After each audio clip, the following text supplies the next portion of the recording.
GST తగ్గించాలని మన నమో నిర్ణయం తీసుకున్నప్పుడు దేశవ్యాప్తంగా పెద్ద ఎత్తున చర్చ జరిగింది. మన ఆర్థిక శాఖ మార్చులు కేశవ్ గారు పరిగెత్తుకుంటూ వచ్చి 8,000 కోట్ల రూపాయల ఆదాయం మనకి తగ్గిపోతుందని మన సిబిఎన్ గారికి చెప్తాం జరిగింది. మన సిబిఎన్ గారు ఒకటే చెప్పారు, ప్రభుత్వానికి 8,000 కోట్ల రూపాయల ఆదాయం తగ్గినా పర్వాలేదు, పేద ప్రజలకి 8,000 కోట్ల రూపాయలు లాభం జరుగుతుందని. మన నమో ఏ నిర్ణయం తీసుకున్నా అది ప్రజల మంచి కోసమే. అందుకే నా సంపూర్ణ మద్దతు ఉంటుందని అన్నారు మన సిబిఎన్.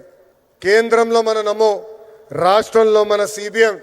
ఇది డబుల్ ఇంజన్ సర్కార్ కాదు, ఇది డబుల్ ఇంజన్ బుల్లెట్ ట్రైన్ సర్కార్.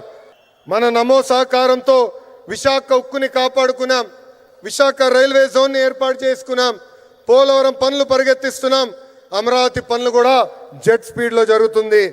కర్నూలు హైకోర్టు బెంచ్ ఏర్పాటు కోసం అద్భుతమైన సహకారం కూడా అందిస్తున్నారు. రాష్ట్ర అభివృద్ధి మన నమో ఎంత సహాయం చేశారో ఒక ఉదాహరణ చెప్తా.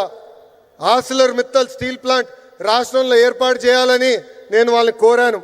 ఆనాడు వాళ్ళు కొన్ని అంశాలపైన క్లారిటీ కావాలని అడిగారు. మన సిబిఎన్ మన నమోని కలిసి రిక్వెస్ట్ చేశారు. రిక్వెస్ట్ చేసిన మరో క్షణం అంగీకరించారు మన నమో.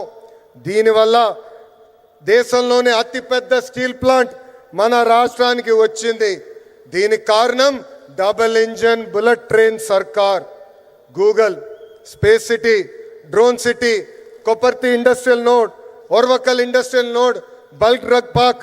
This is the power of double engine bullet train సర్కార్.